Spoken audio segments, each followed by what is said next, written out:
कानपुर के बदनाम विगरू कांड की सह आरोपी खुशी दुबे शनिवार को जेल से छूटने के बाद रात के वक्त वकील के साथ अपने मायके पहुंची। अगले दिन यानी रविवार को अपने परिवार वालों के साथ पनके स्थित हनुमान मंदिर में अपने आराध्य की पूजा करने गई। मंदिर से लौटते ही घर पर खुशी से मिलने वालों का तांता पूरे दिन लगा रहा और देर रात तक यह सिलसिला चलता रहा। करीब 927 दिनों बाद जेल की ऊंची ऊंची चारदीवारी से बाहर की हवा में पहुंची खुशी ने रविवार को मीडिया से भी खुलकर बातचीत की। इस बातचीत के दौरान कई बार भावुक होती खुशी दुबे कहते हुए फफक कर रो पड़ती हैं।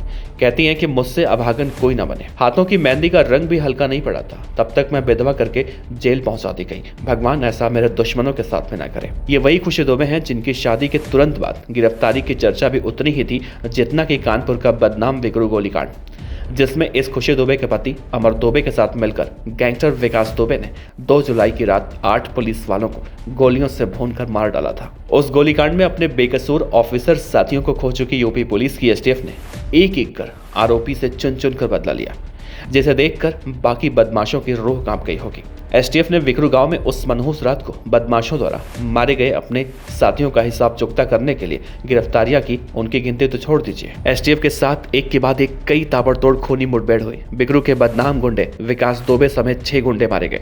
2 जुलाई 2020 की रात विकरू कांड के 6 दिन बाद ही 8 जुलाई को यूपी एसटीएफ ने इसी खुशी दुबे के पति और विकरू कांड में खूनी घटना वाली रात पुलिस वालों पर अंधाधुंध गोलियां झोंकने वाले अमर दुबे को भी मार डाला। जबकि अमर दुबे के एनकाउंटर से करीब 4 दिन पहले शादी करके आई खुशी दुबे को पुलिस ने मुकदमे में सह आरोपी बनाकर गिरफ्तार कर लिया।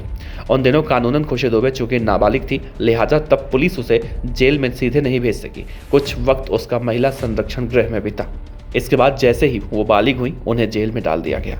तब से लेकर बीते शनिवार यानी 21 जनवरी 2022 तक वो जेल में रही। सुप्रीम कोर्ट से कई शर्तों के साथ मिली जमानत के बाद खुशी दुबे 927 दिनों की जेल काटकर शनिवार रात अपने घर पहुंची। कानपुर पुलिस द्वारा विकरू कांड की दर्ज एफआईआर के मुताबिक 2 जुलाई 2020 को आधी रात के वक्त जब विकरू गांव में पुलिस पार्टी गैंगस्टर विकास दुबे और अमर दुबे द्वारा घेर ली गई थी, तो दोनों पुलिस वालों पर चुन चुनकर गोलियां झोंक रहे थे। जबकि यही खुशी दुबे उस मनहूस खूनी रात में चीख चीख कर अपनों को यानी विकास दुबे, अमर दुबे और अन्य रिश्तेदारों को पुलिस वालों की लोकेशन बता रही थी और यहाँ वहाँ घर आंगन में मौजूद हथियारों का कारतूस उठा उठाकर लाकर थमा रही थी। 29 जून 2020 को अमर दुबे के साथ शादी करने वाली खुशी दुबे के पति अमर दुबे को यूपी एसटीएफ ने 8 जुलाई 2020 को यानी कि शादी के 7 से 8 दिन के बाद ही हमीरपुर जिले में एक मुठभेड़ में ढेर कर दिया था। अमर दुबे के ऊपर विकरू कांड में शहीद सीओ देवेंद्र मिश्रा का कत्ल किए जाने का आरोप था। विकरू कांड को अंजाम देकर उस रात मौके से भाग निकलने में कामयाब रहने वाले खुशी दुबे के गैंगस्टर पति अमर दुबे के ऊपर यूपी पुलिस ने 50,000 रुपए का इनाम रखा था। विकरू कांड के कुख्यात और most wanted gangster Amar Dubey का हमीरपुर में एनकाउंटर किए जाने के पीछे एसटीएफ ने तब ये कहा था कि विकरू कांड को अंजाम देने के बाद वो विकास दुबे के साथ भागकर दिल्ली से सटे हरियाणा के फरीदाबाद में पहुंचा था। वहां से पुलिस की नजरों से बचने के लिए दोनों अलग हुए।